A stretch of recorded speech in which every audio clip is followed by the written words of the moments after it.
Queridos amigos, sejam bem-vindos ao canal Videira Espírita. Meu nome é Cristina Brito e este é o programa Gotas do Evangelho. Aqui juntos vemos as mensagens do Espírito Emmanuel, recebidas pela mediunidade de Chico Xavier, reunidas no livro Caminho, Verdade e Vida e publicado este livro pela Federação Espírita Brasileira.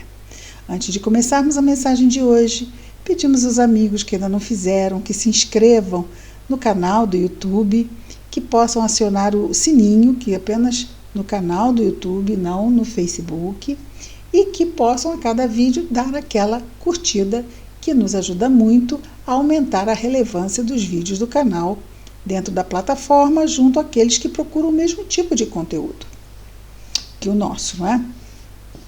Muito bem. Nossa mensagem de hoje tem o título de Mãos Limpas.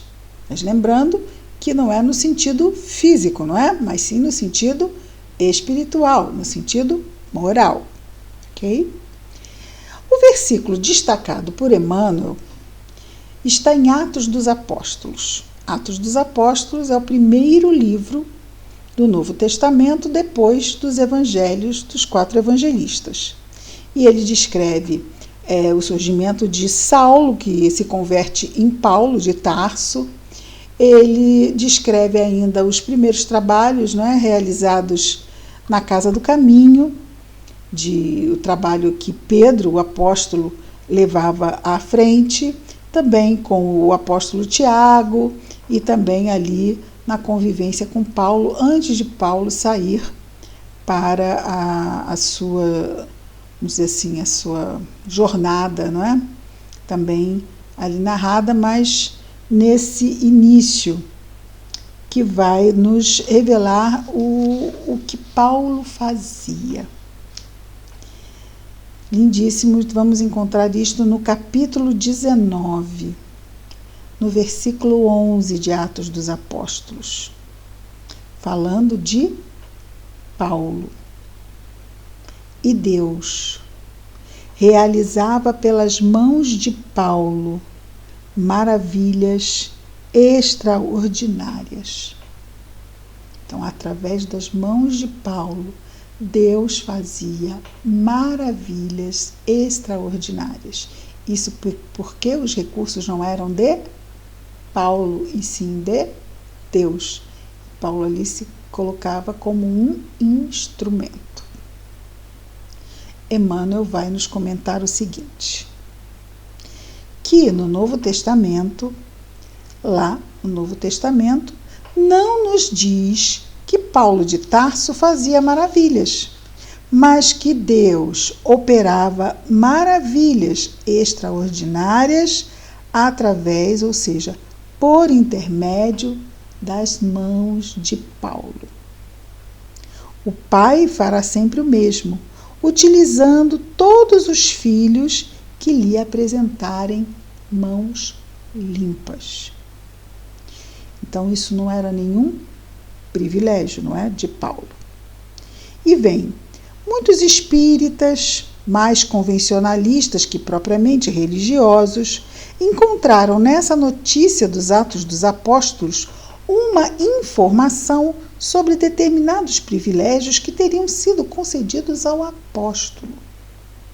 Antes de tudo, porém, é preciso saber que semelhante concessão, ou seja, esse recurso, não é, de minorar a dor dos nossos irmãos de humanidade, de alguma forma, aqui nós vamos ter, no caso de Paulo, curas realmente, não só Paulo, como os demais apóstolos, embora ele não tenha sido um dos 12, não é?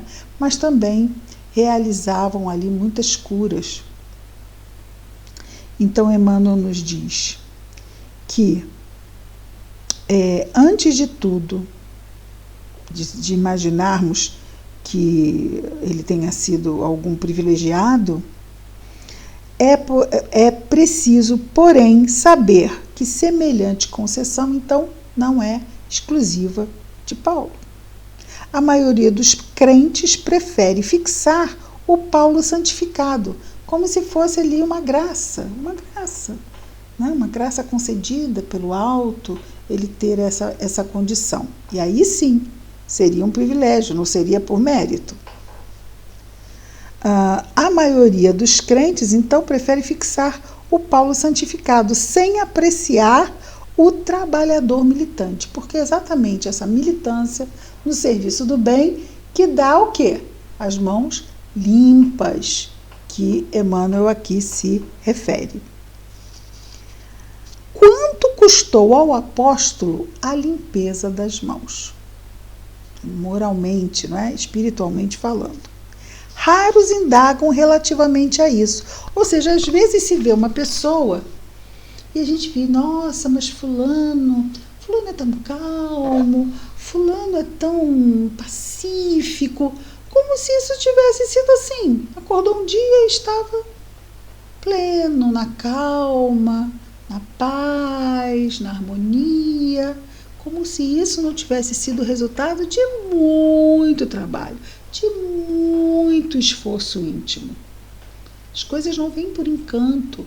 Todo o crescimento e toda a virtude, ela é, vamos dizer assim, uma consequência natural de muito trabalho, esforço, dedicação, não é?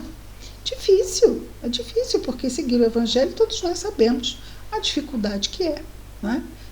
Buscarmos a calma e a confiança quando estamos com vontade de reagir. Mas aprendemos que é importante agir e não reagir. Agir inspirados e levados pelo que o Evangelho nos aconselha. Lembrando aqui o nosso Paulo, não é? Tudo nos é lícito, livre-arbítrio. Livre-arbítrio, eu posso escolher o que eu quiser, mas nem tudo me convém. E o Espiritismo, como nenhuma outra doutrina, nos mostra por que não nos convém fazer muitas das escolhas que muitas vezes gostaríamos de fazer, ainda levados lá pelo homem velho, pelos impulsos dos padrões mentais antigos, não é? Que nós já aprendemos através de tantas reencarnações que efetivamente só nos levam a expiações dolorosas. Então, o nosso Emmanuel nos diz que raras pessoas indagam relativamente ao quanto custou ao apóstolo Paulo conseguir esse estado de mãos limpas. Recordemos que o amigo da gentilidade fora rabino famoso em Jerusalém, teve muito poder, movimentara-se entre os elevados em cargos públicos, detivera dominadoras situações. Lembrando, não é, que Paulo, quando era Saulo, quando não havia ainda se convertido, ele foi o responsável pelo apedrejamento de Estevão, o primeiro mártir cristão. Foi ele mesmo. Vemos essa história muito bem contada pelo próprio Emmanuel no livro Paulo e Estevão, também recebido pela mediunidade de Chico Xavier, também publicado pela Federação Espírita Brasileira. Então, nos diz o nosso Emmanuel, recordemos o amigo da gentilidade, que fora rabino famoso em Jerusalém, movimentara-se entre elevados encargos públicos, obtivera dominadoras situações. No entanto, para que o Todo-Poderoso lhe utilizasse as mãos, sofreu todas as humilhações e dispôs-se a todos os sacrifícios pelo bem dos semelhantes. Ensinou o Evangelho debaixo de zombarias e açoites, aflições e pedradas. Apesar de escrever luminosas epístolas, que são as suas cartas, jamais abandonou o tear humilde até a velhice do corpo. Sim, Paulo, ele tecia no tear. Tear é aquele instrumento de tecer tecidos, fazer tecidos, colocar a linha, juntar mais uma, e aquela trama que vai fazendo o tecido no tear. E foi isso, e era assim que ele trabalhava, depois da conversão. E continua então o nosso Emmanuel a dizer, concluindo já, considera as particularidades do assunto essa questão de sermos instrumentos de Deus, se apresentarmos condições para tal, e que todos nós, sim, somos passíveis de sermos esses instrumentos. Considera as particularidades do assunto e observa que Deus é sempre o mesmo. Para quem? Para todos nós. Pai, que a misericórdia divina não se modificou. Então, ele é sempre o mesmo Pai e a sua misericórdia divina não se modifica, mas pede mãos limpas para os exercícios edificantes, ou melhor, para os serviços edificantes junto à humanidade. Poderia também ser exercício, não é? Porque é um pouco todo dia. Esses serviços, eles nos vêm como propostas de exercitarmos essa nova forma de vida que Jesus nos apresenta. Já nos apresenta esta nova forma há 2000 anos, mas cá estamos nós, neste exercício de longo curso para a aquisição dessas virtudes, para que possamos ser efetivamente os servidores que com certeza nós desejamos e queremos ser. Mas está aí, não é? A proposta está aí. Vai de nós termos foco e termos aquele esforço que é diário. E onde se faz esse esforço? Onde se tem esse serviço do bem? É saindo e curando leprosos na rua, né? Agora são rancenianos, ou os cegos, ou os paralíticos. Esse serviço nós vamos encontrar a mãos cheias, ou seja, em grande quantidade dentro do nosso lar, a começar dentro de nós, em volta de nós, no nosso lar, na nossa comunidade, no nosso bairro, na nossa vizinhança, no nosso ambiente de trabalho. É lá que estão as oportunidades de realizarmos o melhor que pudermos a cada dia. E um dia de cada vez. Hoje, melhor do que ontem, amanhã, melhor do que hoje. Mas isso não tem a ver com curar cegos. Mas a cada momento, os seus desafios. Naquele momento, havia uma demanda. Hoje, a demanda é ajudarmos Jesus na melhoria do nosso mundo. Essa melhoria começa dentro de nós. E, a partir de nós, no pequeno núcleo que nos cerca. Se cada um de nós assumirmos esse trabalho, ora, o mundo vai se melhorar como um todo muito mais depressa. Então não adianta nós queremos sair fazendo coisas gigantescas, quando muito nos exige ficarmos ali testemunhando no nosso lar, no nosso grupo doméstico, esse serviço do bem. Isso a gente sabe o quanto custa muitas vezes, não é? O quanto custa muitas vezes.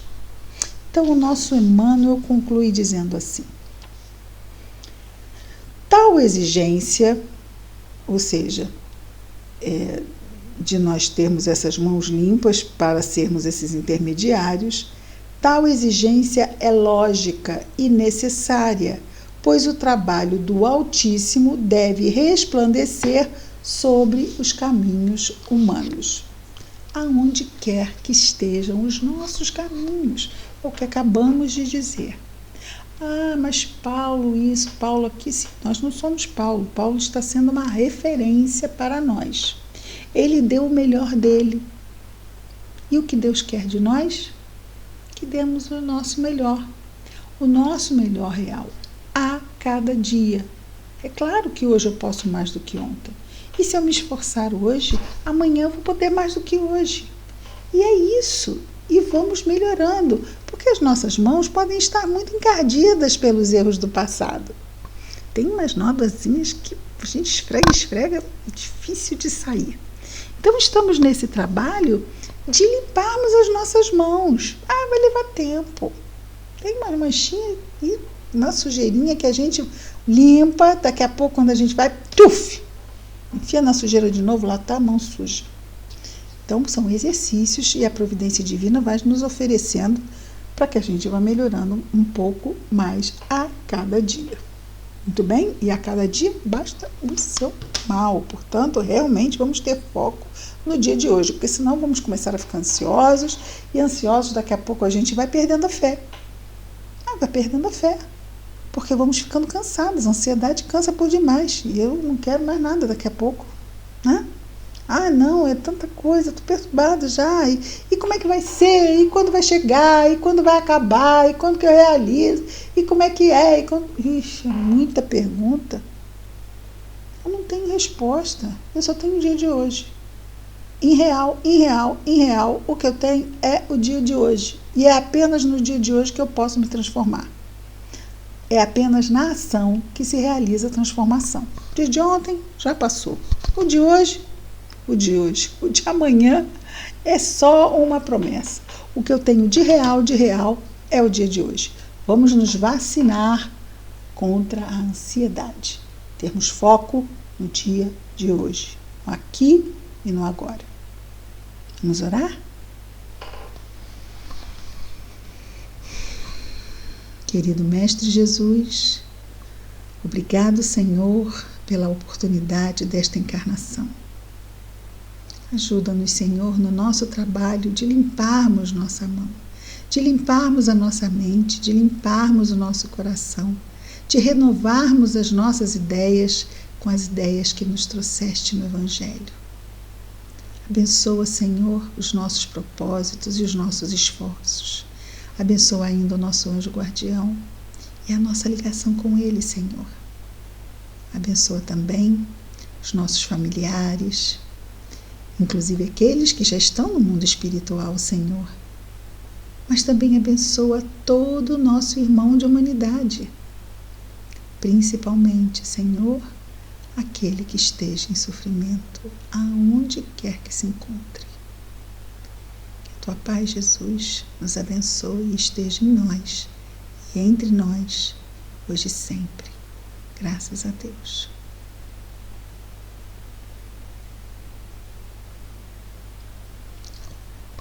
Quase saí da tela. Volto para cá.